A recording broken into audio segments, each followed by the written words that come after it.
Hello everyone, I am Sunil Kumar Goyal, Assistant Professor, Government College Ajmer.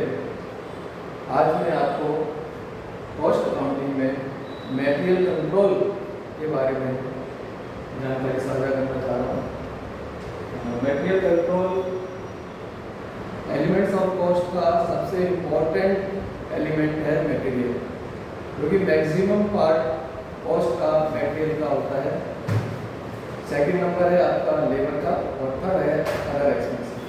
क्योंकि maximum part material का होने के कारण हमें इस पर कंट्रोल भी सर्वाधिक करना पड़ता है, मैक्सिमम कंट्रोल करना पड़ता है। जितना मेरे कंट्रोल हो सकता है उतना करना चाहिए। अगर कंपनी मटेरियल के ऊपर कंट्रोल नहीं कर पाती है तो उसका जो प्रोडक्शन है, उसकी जो प्रोडक्शन कॉस्ट है वो ज़्यादा हो जाएगी दूसरे प्रोडक्ट के स्थान पर। क्योंकि मार्केट में बने रहने के लिए अपनी कॉस्ट दूसरे प्रोडक्ट से कॉस्ट से कम होनी चाहिए, इसलिए मटेरियल पर कंट्रोल करना बहुत ज़रूरी होता है, आवश्यक होता है।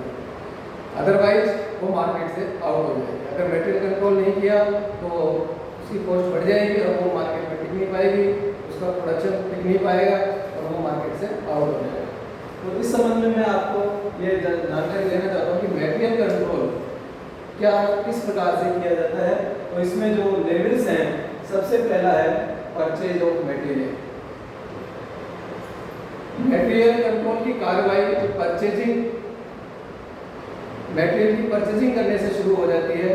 मटेरियल की परचेजिंग परचेज डिपार्टमेंट के द्वारा की जाती है। स्टोर डिपार्टमेंट के द्वारा जो प्रोडक्शन किया जा रहा है, जिस वस्तु का प्रोडक्शन किया जा रहा है, उसकी जानकारी स्टोर डिपार्टमेंट के द्वारा परचेज डिपार्टमेंट को दी जाती है कि भाई हमें इस मटेरियल की आवश्यकता है और इतने समय में आप ये मटेरियल मंगा के दीजिए। तो स्टोर डिपार्टमेंट के द्वारा जो रिक्विजिशन भेजी जाती है परचेज डिपार्टमेंट में, तो परचेज डिपार्टमेंट मटेरियल परचेज करने की कार्रवाई करता है।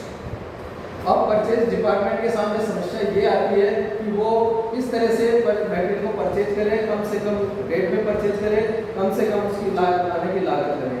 ये परचेज डिपार्टमेंट का महत्वपूर्ण वर्क हो जाता है कि कम से कम लागत में और कम से कम रेट में वो मटेरियल को परचेज करके कंपनी में मंगा कर लेकर आए।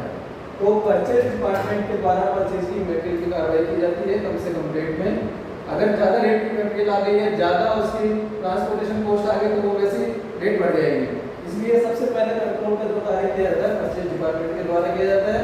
वो वही माल परचेज करेगा जिसकी मार्केट में रेट सबसे कम होगी, वहीं से वो माल परचेज करेगा और ट्रांसपोर्टेशन कॉस्ट कम से कम आए उस तरह से वो प्रक्रिया अपना करके परचेज करने की कार्रवाई करेगा।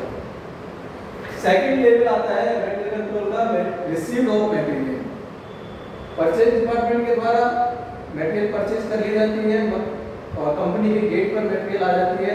वहाँ पर जो अधिकारी या जो कर्मचारी मटेरियल को रिसीव करता है वो उसकी जो जानकारी है वो उसको हिसाब से अपना मटेरियल रिसीव करेगा और वो चेक करेगा कि जो बिल आया है उसके अकॉर्डिंग माल आया है या नहीं आया है। जो परचेज डिपार्टमेंट ने जो आदेश दिया है और जो विक्रेता ने बिल भेजा है, उन दोनों की वो जांच करके ये चेक करेगा कि जो मटेरियल हमने मंगाई है वो मटेरियल उसके अकॉर्डिंग आई है या नहीं आई है।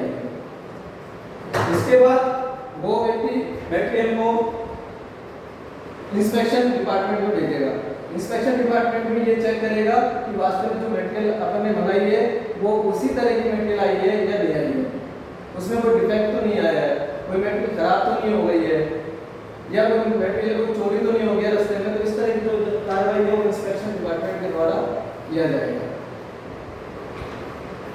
लास्ट में जब इंस्पेक्शन मटेरियल हो जाता है तो इंस्पेक्शन डिपार्टमेंट के द्वारा मटेरियल को स्टोर करने के लिए, संग्रह करने के लिए स्टोर डिपार्टमेंट में भेजा जाता है। यहाँ पर स्टोर कीपर की कार्रवाई शुरू हो जाती है मटेरियल कंट्रोल के संबंध में। स्टोर कीपर का ये दायित्व हो जाता है मटेरियल स्टोर में आते ही कि वो किस तरह की मटेरियल है और कौन से दिन में उस पर रखना आवश्यक होगा।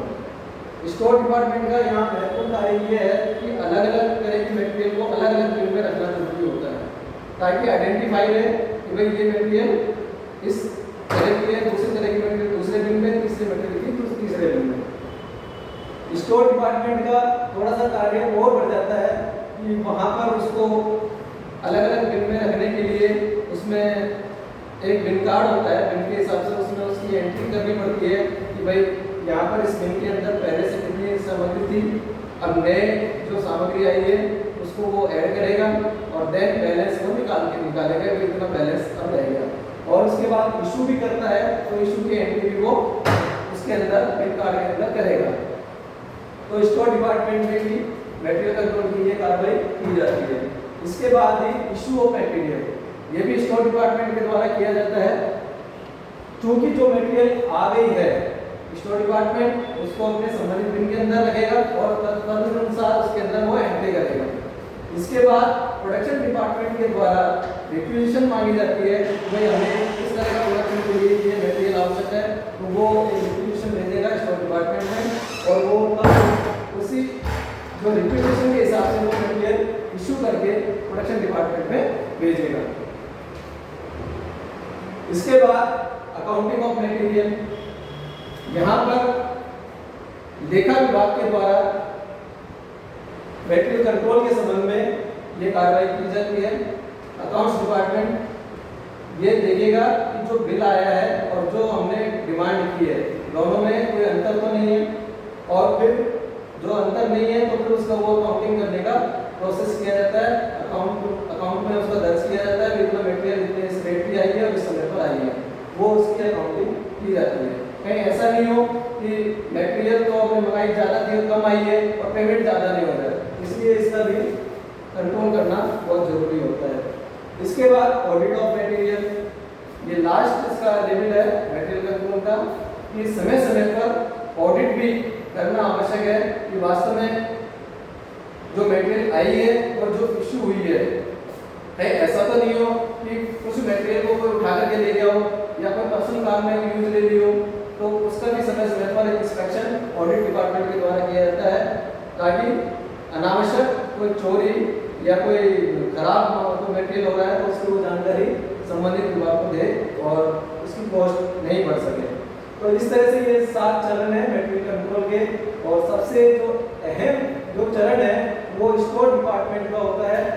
स्टोर डिपार्टमेंट का जो कार्य है मटेरियल कंट्रोल के संबंध में ये थोड़ा सा अहम है। तो मटेरियल कंट्रोल के संबंध में स्टोर डिपार्टमेंट के द्वारा ये 4 लेवल्स निर्धारित किए जाते हैं ताकि मटेरियल का अनावश्यक संग्रहण नहीं हो, मटेरियल की अनावश्यक कमी नहीं हो और समय पर मटेरियल उपलब्ध हो सके। तो ये 4 लेवल्स स्टोर डिपार्टमेंट के द्वारा अपने यहाँ निर्धारित किए जाते हैं। इसमें सबसे पहला है रीऑर्डर लेवल। रीऑर्डर लेवल का मतलब ये है कि मटेरियल इस लेवल पे आने के बाद परचेज डिपार्टमेंट के द्वारा उसको खरीदने की कार्रवाई की जाएगी। अगर इस लेवल पे आने के बाद परचेज डिपार्टमेंट के द्वारा कार्रवाई नहीं की जाती है तो मटेरियल शॉर्ट होने का अंदेशा रहेगा, प्रोडक्शन बंद होने की भी संभावना हो सकती है। सेकंड है मिनिमम स्टॉक लेवल, कि जितना स्टॉक तो स्टोर डिपार्टमेंट में रहेगा इस मटेरियल का, इससे कम यदि चला जाएगा तो प्रोडक्शन बंद होने की भी संभावना बन सकती है। थर्ड है मैक्सिमम स्टॉक लेवल। ये लेवल वो लेवल है कि इससे ऊपर मटेरियल स्टोर डिपार्टमेंट में नहीं रहनी चाहिए। अगर इससे ऊपर अगर मटेरियल स्टॉक में चली जाती है तो इसका मतलब है कि अनावश्यक पैसा अपन मटेरियल खरीदने में लगा रहे हैं और उसका इंटरेस्ट और कैपिटल का भी नुकसान होता है, इंटरेस्ट का नुकसान होता है। इसलिए इस लेवल से ज़्यादा स्टोर डिपार्टमेंट में मटेरियल नहीं होनी चाहिए। और फोर्थ है इकोनॉमिक ऑर्डर क्वांटिटी। यह वह मात्रा होती है जिस मात्रा को खरीदने की कार्रवाई क्रय विभाग द्वारा की जाती है, परचेज डिपार्टमेंट के द्वारा की जाती है। इसका मतलब यह है कि वह मात्रा जिसको खरीदने पर कम से कम लागत और जिसका संग्रहण करने पर कम से कम लागत आती हो वो इकोनॉमिक ऑर्डर क्वांटिटी कहलाती है। तो आज की वीडियो में बस मैं इतना ही बताना चाह रहा हूँ। थैंक यू, धन्यवाद।